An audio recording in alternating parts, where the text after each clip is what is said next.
کچھ نہیں بنا، اس نے بنا دیا۔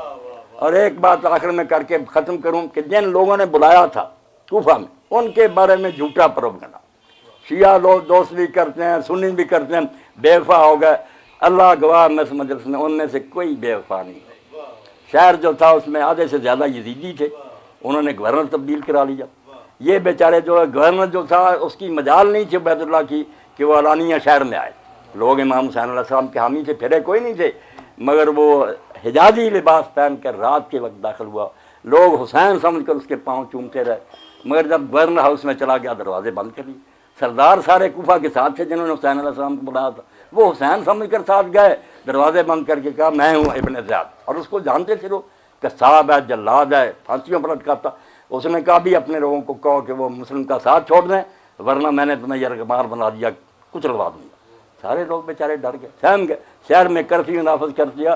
حسین علیہ السلام کے حامی کوئی نہیں پھرے تھے، بدبخت ہو گئے۔ مگر آپ دیکھ لیں ذرا شکنجہ ڈھیلا ہوا، وہی سلیمان بن سرد، جب یہ کہتے ہیں سبائیوں نے بلایا شین میں، کہتے ہیں یار سلیمان بن سرد کی بات کرو نا، سنیے، صحابی جلیل نبی فاضل، تمہارے علماء تھک گئے اس کی شان بیان کے۔ اتنا شاندار مرتبے کا آدمی، اس نے میٹنگ کر کے بلایا تھا کہ ایک فرعون گیا ہے اور دوسرا ہم پر مسلط کر گیا، اور فرزند رسول کا سنا کہ اس نے اعلان کر دیا میں نہیں مانوں گا یزید کو، آؤ اس کی حمایت کریں۔ اس نے اکٹھ کیا تھا اتنے بڑے صحابی نے، اور وہی بعد میں پھر اس نے اجلاس بلایا کہ ہم نے یار بلایا تھا، ابن زیاد نے ہمیں بے بس کر دیا، مگر ہمارے منہ پر کالک ملی گئی کہ کوفہ میں بلا کر امام کا ساتھ نہیں دیا۔ اب اس کا ایک ہی حل ہے، یا اپنی جانیں دے دیں یا اس کا بدلہ لیں۔ یہ توابون میرے بھائی کہلاتے ہیں، لٹ نہیں گئی دنیا۔ اس کے مکان پر اجتماع، پھر 4000 آدمی نے بیعت کی، وہ سارے کربلا گئے، ایک رات پوری امام کی قبر پر روتے رہے کہ ہم جو ساتھ اس وقت نہیں دیتا شرمندہ، اور پھر شام کی طرف چلے گا۔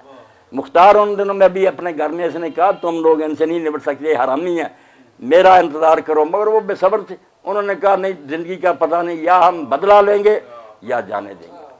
پھر عین البردہ کا واقعہ پڑے، وہاں ابن زیاد کا لشکر آ گیا، جس طرح انہوں نے ایک ایک نے تڑپ تڑپ کر جان دی ہے نا، اور اللہ کے راستے میں نعرہ مارا، اس وقت کرے کوئی بے وفا نہیں ہوا تھا، نہ کسی نے ساتھ چھوڑا، بے بس ہو گئے۔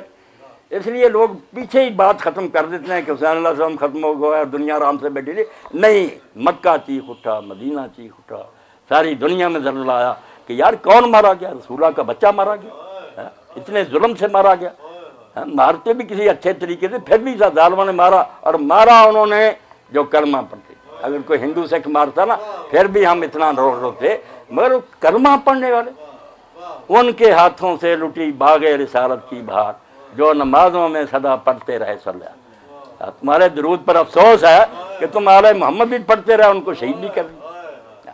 امام علیہ السلام اور اس کے ساتھیوں پر جو ظلم کیا اس کا اندازہ نہیں۔ اور اہل حدیث عالم کا حوالہ دوں، نواب صدیق کے ساتھ کتاب النظام میں لکھتے ہیں ترجو امت قتلت حسین، وہ امت جس نے حسین علیہ السلام کو قتل کیا، وہ بھی امید رکھتے ہیں شفاعت جد یامل صحابی، کہ قیامت کے دن اس کے نانے کی شفاعت ہوگی۔ اور خبیثوں کس منہ سے یہ توقع رکھتے ہو؟ اس کے بچے کو تم نے شہید کیا اور اس وقت کوئی ترس نہیں کیا۔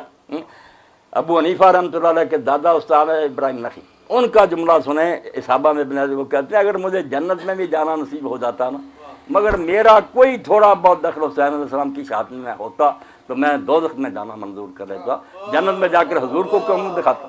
جب سامنا ہوتا تو نبی علیہ السلام کا سامنا کس طرح کرتا؟ فرماتے اس کی بجائے میں دوزخ چلا جاتا، اس جنت میں نہ جاتا کہ حسین کے قتل میں نہ شریک تھا، مگر الحمدللہ شریک